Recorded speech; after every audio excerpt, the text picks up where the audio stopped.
오늘 그 제목을 주전자 속의 개구리 이렇게 잡아봤는데요. 음,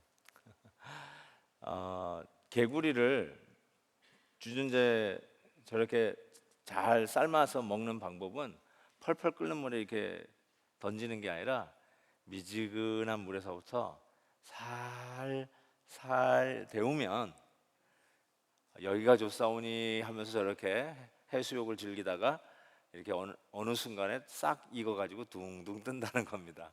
그래서 이 개구리 잡는 방법, 이렇게 살살 데우면은 결국 개구리가 거기서 그게 편하고 좋아서 헤엄치다가 거기서 결국은 저기서 삶킴을 당한다고 하는 건데, 실은 롯의 삶이 그랬다고 전 생각합니다.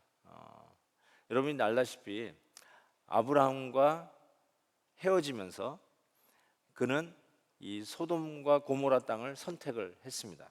그러면서 소돔과 고모라 땅을 갔는데 그 땅이 얼마나 참 타락한 땅이었는가 보여주는데, 처음에는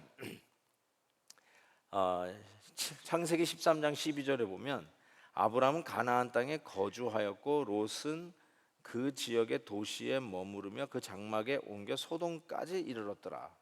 한데 영어로 보면 near 소돔입니다. 소돔 가까이에서 사는 이 롯의 모습을 보는데, 그 다음에 보면 14장 12절을 보면 소돔에 거주하는 아브라함의 조카 롯도 사라졌고 하는데, 그때는 영어로 보면 이게 한국말로 잘 이게 구별이 안 돼서 일부러 영어를 쓴 겁니다.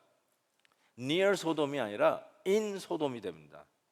그 다음에 창세기 19장에 가보시면 저녁 때 두 천사가 소돔에 이르니, 오늘 본문이죠. 마침 롯이 소돔 성문에 앉았다 이렇게 돼 있어요. Sat in the gate. 이건 굉장히 중요한 얘기죠. 성문은 그 당시 가장 중요한 일들을 하던 장소입니다. 요즘식으로 얘기하면 다운타운에 있는 코트라고 할 수 있어요. 그 법정에서 모든 일들이 이루어지고 재판이 이루어지고 억울한 사연들이 이렇게 소원이 되어지는 바로 그런 현장인데, 그 게이트에 앉았다는 말은 롯이 굉장히 중요한 역할을 이미 소돔이라고 하는 이 도시에서 행하고 있다. 근처에서 사는 것이 아니라 그 안에 들어와서 주거하는 정도가 아니라 이제는 그 도시에 영향력을 끼칠 수 있는 위치에 있다라는 것을 보여주고 있습니다. 또 오늘 본문 7절에 보니까 이르되 청하되 내 형제들아 이런 악을 행하지 말라. 그 집에 온 손님, 천사들의 방문이었죠. 그걸 지키기 위해서 롯이 애를 쓰는데 사람들이 몰려와서 그 너희 집에 묵는 손님 다 내놓으라는 거예요. 그러면서 뭐라고 하면 우리가 그와 상관하리라. 이 상관하리라는 말이 여러분 어떤 말인지 알겠죠? 그랬더니 그 손님을 지키기 위해서 더 큰 죄를 짓는데, 실은 손님을 지키는 것보다 더 중요한 게 자기 딸들을 지켜야 되지 않겠어요? 아직 시집 안 간 딸들이 있는데 그 딸들을 내놓으면서 이 손님은 제발 놔둬라, 우리 딸을 내놓을 테니까, 이런 식의 그 제안을 하는 이 롯의 모습을 보면서 거기서 나오는 것이 이제 뭐 소도마이트라고 하는 이 아주 좀 별로 이렇게 약간 좀 입에 담기 힘든 죄인데요.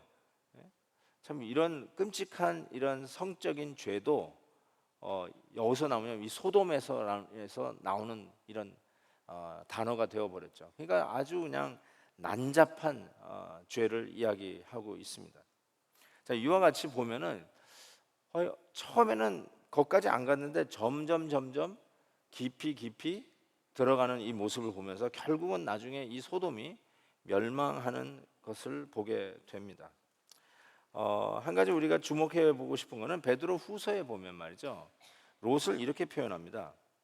무법한 자들의 음란한 행실로 말미암아 고통당하는 의로운 롯을 건지셨으니 이는 이 의인이 그들 중에 거하여 날마다 저 불법한 행실을 보고 들음으로 그의 의로운 심령이 상함이라, 이렇게 얘기했어요. 아니, 롯을 의로운 사람이라고 행한 이유는 그래도 그 당시에 선한 자들이 아픔과 고통을 당하는 것을 민망히 여기고 긍휼히 여겼던 롯을 두고 하는 말입니다. 우리식으로 얘기해서 정말 노아가 의로운 것처럼, 다니엘이 의로운 것처럼 이란 말에서 쓴 것이 아니라, 그래도 참 이 불법의 행실을 보고 고난당하는 사람들에 대해서 긍휼한 마음을 가졌던, 그래도 적어도 자기 집에 묵었던 손님을 지키려고 했던 그 롯의 모습을 보고 베드로는 의로운 사람이라는 말을 썼는데, 구약학자가 아니라 이 주석학자 데릭 키드너가 이 부분을 이렇게 얘기했어요. A righteous man without the pilgrim spirit. 순례자의 정신을 잃어버린 의인이다. 이런 표현을 썼습니다. 이게 정말 의미가 있는 말이에요. 순례자의 정신을 잃어버린 의인이다. 의인은 이제 우리 성도들을 가르치는 말이라면, 우리 성도들도 순례자의 정신을 잃어버린 성도들이 있다라는 뜻이죠. 그런 의미에서 이 롯이 의인이나 결국은 이 순례자의 정신을 잃어버렸다. 즉 이 땅이 마치 전부인 것처럼 착각하는 삶을 살아가고, 성도이면서도 이 세상 사람같이 살아가는 이중적인 모습을 이야기할 때 쓰는 말이라 할 수 있을 것입니다. 그래서 어쩌면 이중국적의 삶, 예수를 믿는다 하면서도, 즉 천국 시민이라고 하면서도 이 땅 시민으로 살아가는 이중국적의 사람들, 이중국적을 유지하면서 살아가는 자들이 아닌가라는 생각을 해보게 됩니다. 바로 이러한 라이프 스타일에 오는 것은 결국은 멸망이다라고 이야기를 하고 있는 것이죠. 롯은 그의 판단과 행동이 큰 오류에 이미 빠져 있는 모습을 보게 됩니다. 제가 한 신문 기사에서 읽은 글인데 한번 들어보십시오. 이 경찰에 잡혀가지고 왜 그 짓을 했느냐라고 했더니 이렇게 얘기했어요. 매번 시험에 떨어져 죽고 싶었지만 자살할 용기는 없고, 대신 다른 사람을 죽이면 나도 사형을 당할 거라고 생각해서 길을 가다가 불이 켜져 있는 아무 가게나 들어가서 흉기를 휘둘렀다. 이렇게 얘기하고 있어요. 스스로 사람 죽일 용기는 없고, 아니 스스로 자기 목숨을 끊을 용기는 없어서 남을 죽이면 나를 사형시키겠지. 이게 어느 영화에 나오는 얘기가 아닙니다. 무슨 액션 드라마에 나오는 것들이 아니에요. 모 명문대 법학과를 졸업한 뒤 사법 시험을 6차례 봤다가 모두 낙방한 김 씨가 거듭된 사법 시험 낙반을 비관한 나머지 타인을 살해하고 자신도 사형을 당할 목적으로 모르는 사람 2사람을 흉기로 휘둘러 중상을 입혔다는 것입니다. 좀 이런 걸 보면 시험에 떨어졌다. 시험이 주는 스트레스가 정말 대단하구나. 시험에 떨어져서 사람이 이렇게까지 황폐하게 되는구나 라는 것을 생각해 보게 됩니다. 한국에서 시험에 주는 스트레스 지수를 그 스트레스 지수가 임신 스트레스하고 비슷하다고 이렇게 얘기하더라고요. 심하면 약물 치료를 해야 할 정도로 이 스트레스의 강박관념이 아주 강하다고 합니다. 그러니까 여러분, 시험에 스트레스 받지 마세요. 특히 제자 훈련 받는 분들 시험을 늘 보는데 내가 좀 숙제를 너무 많이 내주는 게 아닌가 이 말씀 준비하다 생각했는데, 그러면 어떻게 이런 상황 속에서 점점 이 물이 데워져 가면서 결국은 조금만 지나면 이 바글바글 끓는 물에서 죽을 수밖에 없는 이런 현실에서 어떻게 우리는 일어날 수 있을까? 오늘 본문에서는 나가라는 거예요. 소돔과 고모라에서 뛰어 나가라는 것이죠. 그래서 이 워닝을 줍니다. 사위들에게 워닝을 주는데, 여러분 사위들은 뭐라고 이야기하죠? 듣지 않고 농담으로 여겼다, 이렇게 얘기하고 있어요. 제가 보는 제가 참고하는 그 교과서에 보니까 사위들이 농담으로 여긴 이유는 이렇게 적고 있더라고요. 아마 롯이 한 번도 자기 가족에게 이게 잘못된 것이라고 한 번도 얘기한 적이 없었을 거라는 거예요. 너희들 이렇게 살면 안 된다라고 한 번도 경고한 적이 없을 거라는 거예요. 한 번도 하나님의 말씀으로 교훈한 적이 없을 거라는 거죠. 쉽게 해서 한 번도 예수 믿는다고 하면서도 집안에서 가정 예배를 드린 적이 없다라는 것이죠. 예수 믿는다고 하는 이름만 있을 뿐이지 정말 신앙적인 교육을 자녀들에게 시키기 위해서 애를 쓴 흔적이 한 번도 없으니까, 야 이제 죽게 되었으니까 빨리 튀어, 빨리 나가자라고 했을 때 사위들이 그 아버지의 말을 농담으로 여겼다는 거예요. 하나님의 말씀인데도 불구하고 농담으로 여겼다, 이렇게 해석했는데 저는 이게 아주 설득력 있다라고 생각합니다. 정말 하나님의 말씀이 우리에게 떨어졌을 때 그 말씀에 즉시로 순종하고 나가라 했을 땐 튀어나가야 하는 이 모습이 우리가 꼭 지켜야 할 모습이라고 저는 생각해요. 그 자리에 있지 말고 나가라 그러면 나가야 되죠. 철로역정에 보면 이 기독도가 귀를 막고 뛰는 모습이 나옵니다. 어쩌면 이 세상이 이야기하는 이야기를 듣지 말고 귀를 막고 하나님의 말씀을 찾아 나가라 그러면 무조건 튀어나가는 이런 결단과 헌신이 필요할 것입니다. 왜 안 나갔을까? 왜 이런 말씀들이 계속해서 경고가 주어졌음에도 불구하고 롯은 왜 자기 자녀들에게 경고하지 않았을까? 왜냐하면 그 말씀대로 행하면 결국은 너무 희생을 많이 치르기 때문에 그래요. 너무 많은 것을 잃어버린다고 생각하기 때문에 그래요. 너무 많은 것을 손해본다라고 생각하니까 말씀대로 순종하면 너무 아까우니까 계속 그거를 홀드백 하고 있는 거죠. 계속 놓지 않고 있다가 결국은 죽기 일보 직전에는 나가야 될 수밖에 없는, 그래서 모든 것을 다 내려놓고 가야 될 수밖에 없는 것을 보게 되죠. 여러분, 롯의 아내는 뒤돌아봤다가 소금 기둥이 됐다고 그랬죠. 롯의 아내는 앞을 향해서 달아나고 있었지만 그의 눈은 소돔성에 두고 왔어요. 샌프란시스코 그 노래가 뭐 있죠? I left my heart in San Francisco. 그 노래 있죠? 나는 내 심장을 샌프란시스코에서 두고 내려왔다, 이런 말이 있잖아요. 얼마나 좋으면 거기다 내 심장을 두고 왔겠어요. 그런 노래가 있듯이 어쩌면 이 롯의 가정은 그들의 하트를 소돔과 고모라에 두고 떠나는 거죠. 그거를 미련을 못 버려서 뒤돌아보다가 결국 소금 기둥된 이 롯의 아내의 모습을 또 성경이 적고 있는 것입니다. 롯이 이런 유황 불구덩 속에서 겨우 구원을 받는데, 그 롯이 구원을 받게 되는 그 결정적인 이유는 롯의 헌신이나 뭐 용단, 결단코 아니었습니다. 전적으로 하나님의 뭐였을까요? 은혜였습니다. 그리고 한 가지 더 기억해야 될 것은, 그리고 그 롯과 그 가정을 위해서 기도하고 있었던 아브라함의 간곡한 기도가 그들의 구원을 가능하게 했다는 사실입니다. 그러니까 우리가 이 자리에 있는 것은 하나님의 은혜입니다. 우리 마지막 찬양, 나를 지으신 이가 하나님, 나를 보내신 이도 하나님.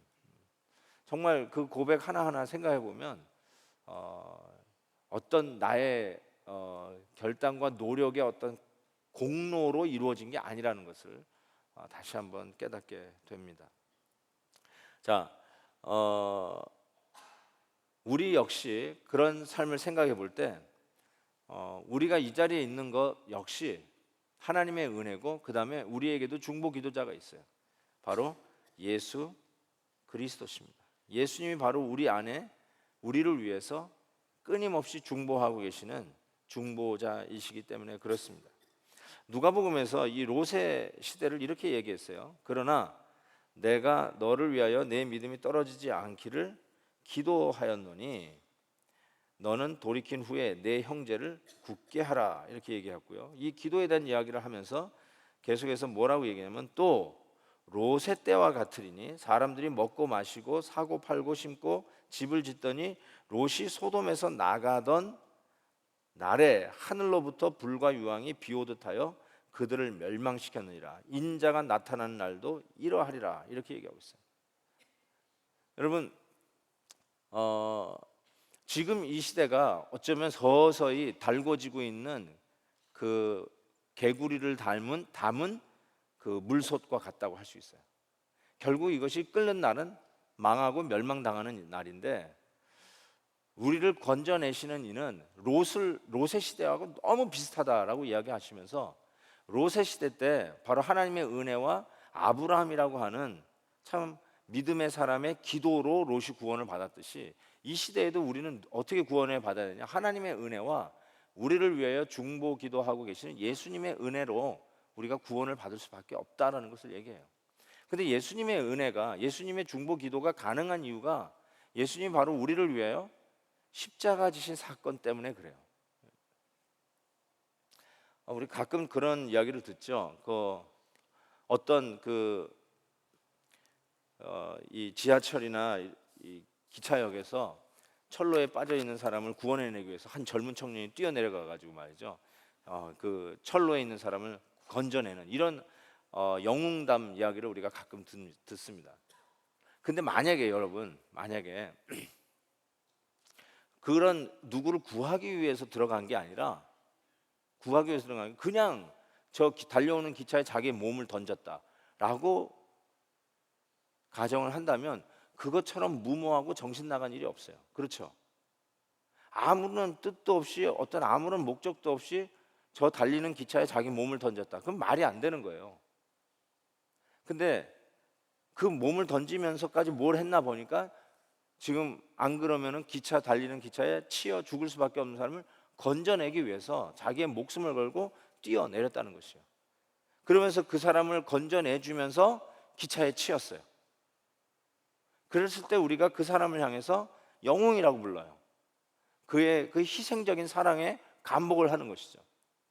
저는 십자가를 우리가 생각할 때마다 때로는 자꾸 아무 이유 없이 그냥 공명심에 기차에 몸을 날린 것 같은 생각을 하는 분들이 있는 것 같아요. 근데 여러분, 한번 십자가는 바로 저 기차에 죽을 수밖에 없는 사람을 살려내기 위해서 자기 몸을 던져서 우리를 건져낸 그런 영웅적인 한 인물을 생각해 본다면, 예수님이 여러분을 살려내기 위해서 십자가에 당신의 목숨을 건 거하고 너무너무나 흡사한 거예요. 그 사건을 놓고 우리가 뭐라고 얘기하겠어요? 정말 그냥 이 사람이 뭔가 좀 자기 쇼업하기 위해서 저랬나?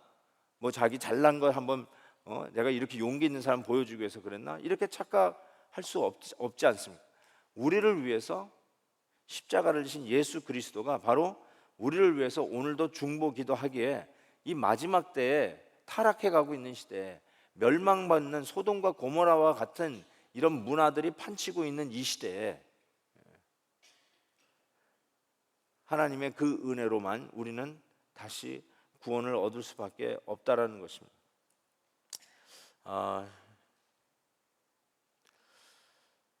저는 이런 생각을 많이 해봤어요. 우리가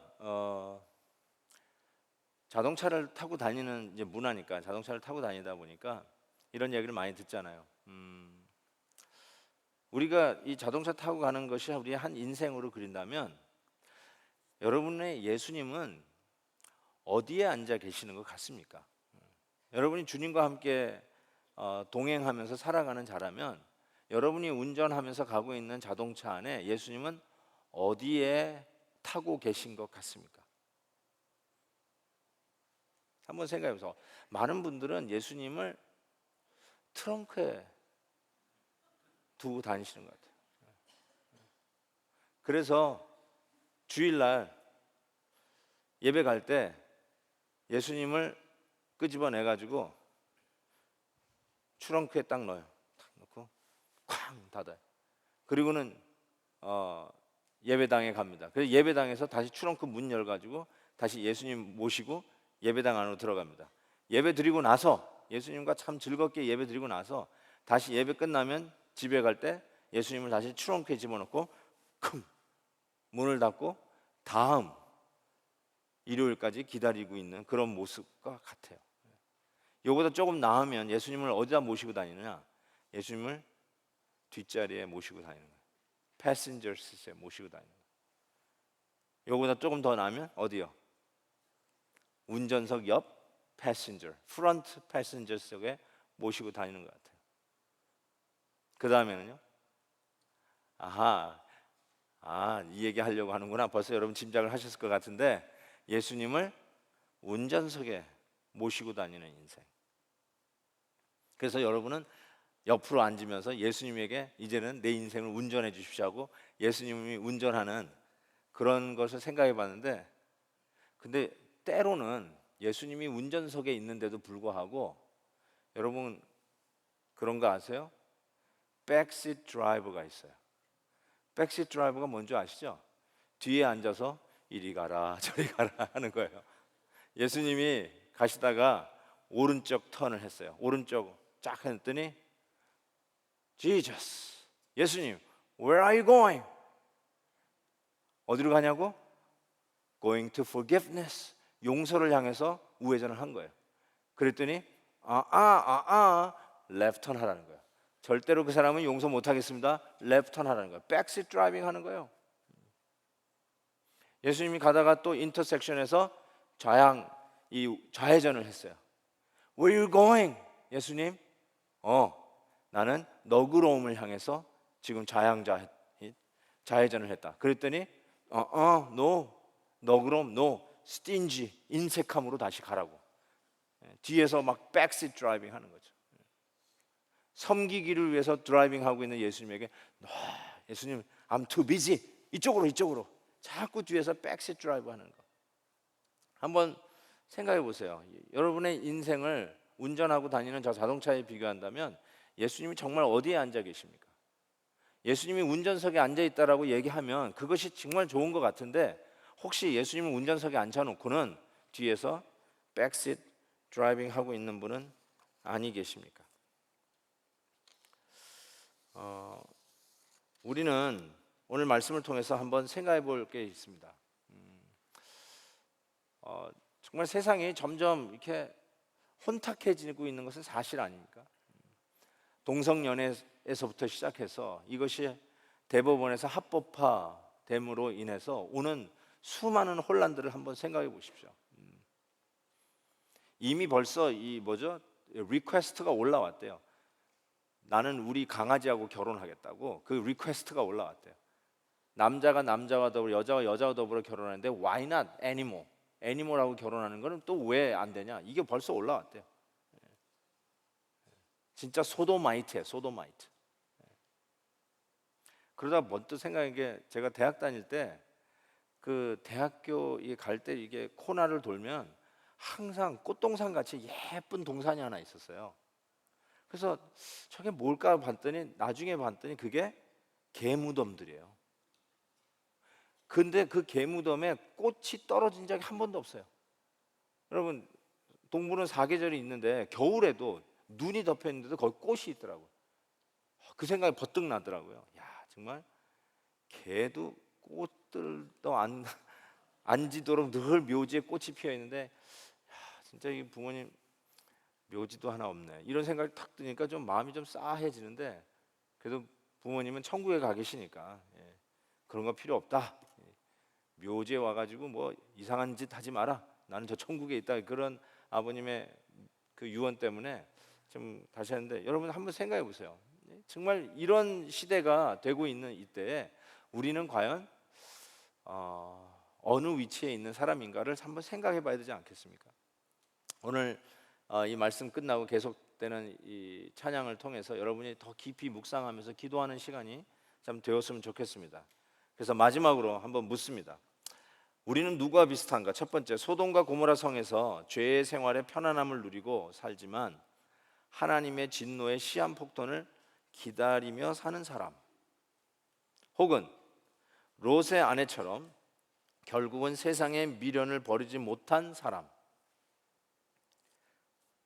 또는 롯처럼 믿음이 있다고 하지만 타협하고 또 하나님보다 더 원하는 것을 얻기 위하여 사는 사람, 아니면 믿음으로 사는 아브라함인가? 이 질문을 오늘 우리가 던지면서 계속해서 묵상하고 기도하면서 찬양하는 시간으로 들어갔으면 좋겠습니다. 잠시 한번 기도하는 시간을 좀 갖도록 했으면 좋겠습니다. 이 시간을 좀 깊이 오늘 말씀을 좀 간단히 전했지만 우리가 하나님 때문에 말씀이 있음에도 불구하고 즉시로 순종하지 못하고 계속해서 멸망받기 직전까지 연기하는 이유가 무엇인가? 참 주님을 향해서 우리가 가지고 있는 결심들은 무엇인가? 즉시로 순종해야 될 것은 무엇인가? 이런 것들도 한번 생각해 봤으면 좋겠습니다. 선교사로 나가겠다고 하는 결심, 그 무엇보다 중요한 결심이죠. 그런 결심부터 포함해서 어쩌면 우리 가정에서 우리 자녀들에게, 어린 자녀들에게 성경을 읽어주고 이제 성경을 읽을 수 있는 나이의 자녀들하고는 같이 가정 예배를 드려야 되겠다라고 하는 이런 작은 결심도 아주 중요한 결심이라고 저는 생각합니다. 어쩌면 주일 예배 때 내 예배 시간만큼은 늦지 않겠다라고 하는 결심도 저는 그 어떤 결심보다도 중요한 결심이라고 생각합니다. 성가대원으로 하나님의 예배를 섬기는데 내가 연습 시간에 늦지 않겠다라고 하는 결심을 이 시간에 한다면 그거 역시 아주 중요한 결심이라고 저는 생각해요. 그런 결단들을 계속해서 미루는 이유가 무엇인가? 그 미룸의 마지막은 소돔과 고모라의 멸망이 기다리고 있다는 것이에요. 더 나아가서 내가 언행을 고치겠다, 내 말버릇을 고치겠다, 나는 매일마다 선교사님들을 위해서 기도하는 기도의 제목을 꼭 넣겠다. 또 나는 선교에 대해서 한 번도 관심을 갖지 않은데 선교를 위해서 작은 헌금이라도 이제부터 해야 되겠다. 뭐 이런 작은 결단부터 시작돼야 우리가 결국은 이 멸망받는 소돔과 고모라 성에서 우리는 살아나지 않을까, 이런 생각을 해보게 됩니다. 여러분 자녀들에게 경고를 해보신 적이 있으신지요? 너희들 이렇게 살면 안 된다. 좀 괜찮은 직업을 가졌다고, 좀 인감이 괜찮다고, 이제는 좀 살만하다고, 너희들 이제 이 점은 됐다 해가지고 신앙생활에도 전혀 신경 쓰지 않냐고 한 번도 그들을 향해서 믿음으로 신앙생활을 경고해 보지 않았다면 오늘 말씀의 경고를 우리 또한 부모님 세대로서 들어야 된다고 생각합니다. 다시 한번 저들을 위해서 아브라함의 기도가 롯을 살렸듯이 우리 자녀들을 위해서 기도하는 그런 시간도 가졌으면 좋겠습니다. 오늘 주시는 말씀 도전받은 그대로 한번 같이 우리가 하나님 앞에 합심해서 기도하는 시간을 갖겠습니다. 우리 기도하면서 우리 다음 찬양 또 준비하도록 하겠습니다. 같이 한번 합심해서 기도합니다. 하나님 아버지 감사합니다. 오늘도 우리에게 참으로 귀한 시간을 주셔서 다시 한번 소돔과 고모라 성의 그런